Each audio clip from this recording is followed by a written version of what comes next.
Okay, please be seated. Matter State versus Joshua Scott Ewing. Mr. Arganian. Thank you, Your Honor. This matter is on at Mr. Scott Ewing's request for release hearing.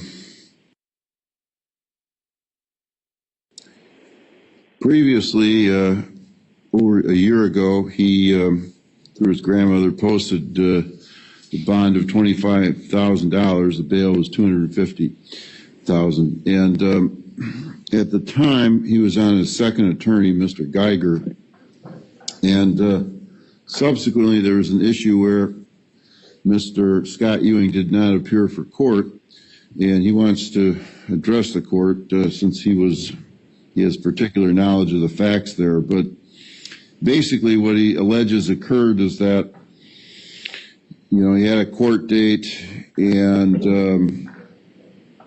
he appeared at one of those ERCs. The attorney appeared on the phone. Mr. Scott Ewing appeared in court, and there was a brief telephonic hearing, and Mr. Scott Ewing didn't hear when the date was, didn't get any notice from anybody, was told to keep in touch with his attorney. And Mr. Scott Ewing alleges that Mr. Geiger never told him the new court date, and that he was keeping in regular touch with his counsel, but was not told when the new court date was.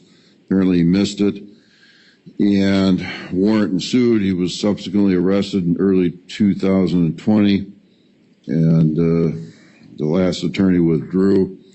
Anyway, the court previously decided that the $250,000 bail bond, the $25,000 that grandmother put up, would not be forfeited. It would just be held during the pendency of this case. And Mr. Scott Ewing would like to ask that the money be applied to the bail so that he can be released, because he alleges he did not knowingly fail to appear. He'd also like the court to know that if released, and we communicated this to pretrial services, Commissioner Hall is willing to let Mr. Scott Ewing and his wife live at their place, and she has employment. Commissioner Hall has employment for Mr. Scott, and he could be working during the pendency of this case. So that's what I would ask. And Mr. Scott Ewing, this is your chance to address the court like you desired. Do you have anything to add to what I just said? Well, before he does anything in that regard, he's got a constitutional right to remain silent. The statute of limitations hasn't run. The state could still prosecute him for failure to appear. And so if he makes any statements here and they're recorded, and the state were to choose to file a charge against him of failure to appear, he'd be making comments, and if there's anything in those comments that is incriminating, it could be used against him at a future trial on a charge related to his non-appearance. What the court says is true. Of course, that's kind of the least of your problems given the charges you're facing, but is there anything you wanted to add to my summary? Since you were there, I wasn't.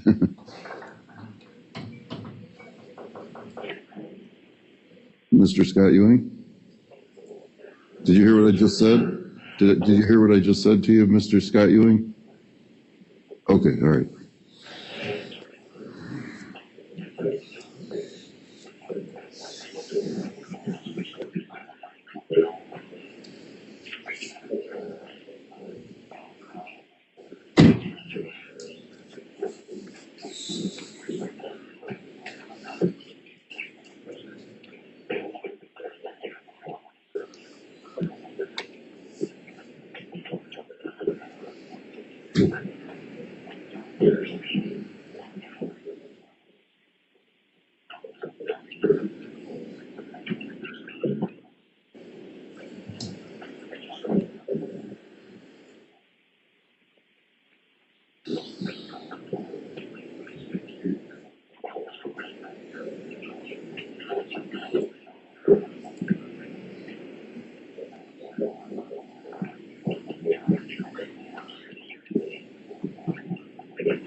Mr. Scott Ewing, when you talk about getting that late call and being like late for court that day, that's the date you're talking about when Mr. Geiger appeared on the telephone? Right. So you're saying that on the day in question when a court date was assigned and Mr. Geiger was on the phone, you were late to that court date because you alleged that your attorney did not give you notification until literally when you had court that you had to be there. All right.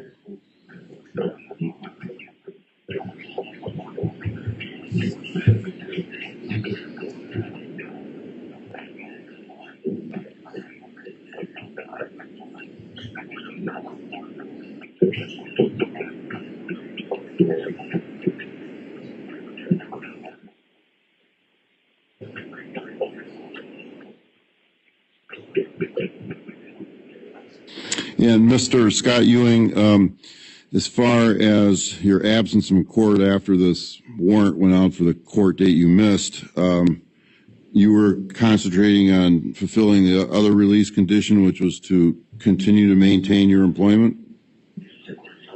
Okay. All right. So that's what I would like to offer as far as, why he missed that court date. And, the court always tells everybody to remain in touch with your attorney. Mr. Scott Ewing alleges he did that, but just did not receive the communication from the attorney. And supporting that, I guess, is his assertions that on the day that he was in court, the subject of the, when the court set the case over, that he didn't know until literally whenever time the court was, that he had court that day because the attorney was deficient in giving him prior notice until literally the day of the court date. So he wishes the court to take that into consideration in making his decision. Okay, and who's here for the state? Michael Thornycroft, Judge. Okay, Mr. Thornycroft, go ahead, please. We also have pretrial release here. Perhaps, Judge, the pretrial services could go first, and then I could respond? That's fine. So, Kellenberger, Your Honor. I did a lot of research on this case because I was confused about it in the very beginning, but what I found out is that, the address has never been an issue with Mr. Ewing. He's been in Newport the whole time the warrant was out.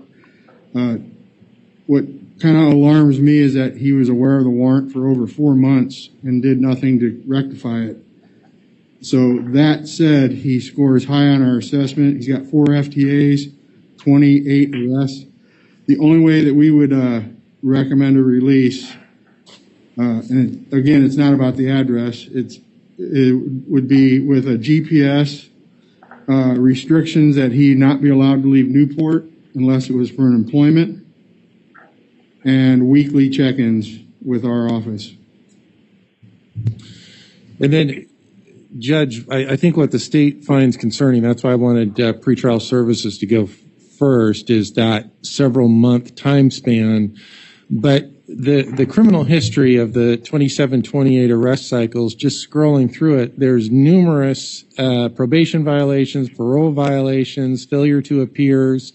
Now, these may not have all resulted in convictions, but it's just this is someone that is very familiar with how the criminal justice system works.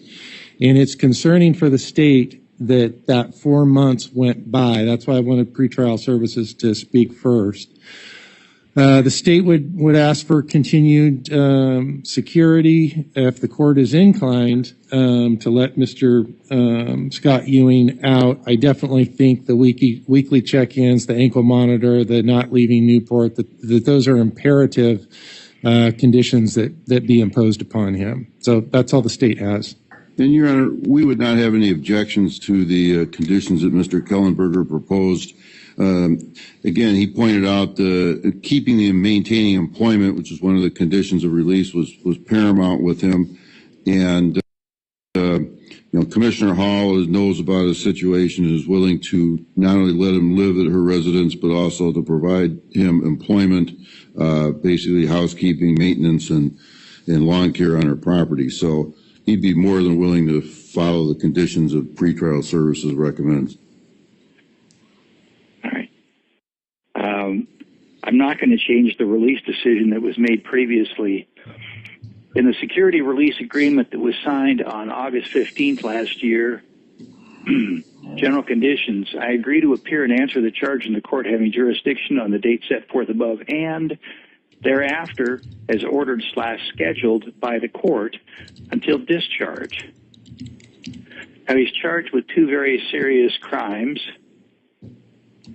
and the 4-month lapse is just fatal to his request here. He knew there were serious charges pending against him, and to do nothing for 4 months to find out what the new date was counts against him. And the reason is it's not his attorney's duty. The attorney has a duty to share information with the defendant, but Section 6 of the General Conditions of Release says, I agree to comply with the following conditions imposed by the court. D, to contact my attorney weekly. Well, maybe Mark Geiger didn't let him know of the date of the hearing. I don't know that. But if Mr. Scott Ewing were contacting Mark Geiger weekly during the time, there's no question in my mind, Mr. Geiger would have told him that a warrant had been issued and that he should turn himself in. So I don't believe that he continued to contact his attorney weekly. I do not believe that. And it says, failure to appear. I understand that if I fail to appear at any time ordered by the court, a warrant may be issued for my arrest, my bail may be forfeited. So the conditions were very clear. In other words, you can't just blame the lawyer. The client has a duty to be in contact with the lawyer at least weekly to know what's going on about the case. And it's very apparent to me that did not happen here. So there's going to be no conditional release, no reduction in SRA, and that's simply going to be the order for now. We have a trial status on July 6th. We can find out more then, but for now, that's the order for today. All right. Thank you, Your Honor. Mr. Scott Ewing, your family's here downstairs. I'm going to go talk to them, and I'll be by to see you later this week to discuss the case. Okay. Thank you.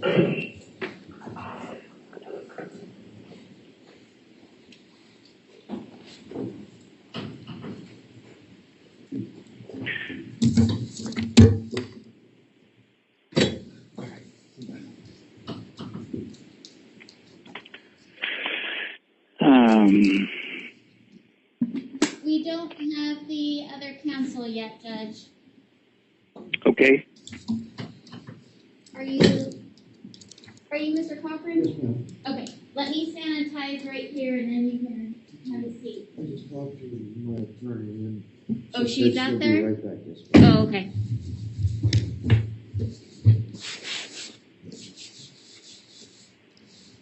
Thank you.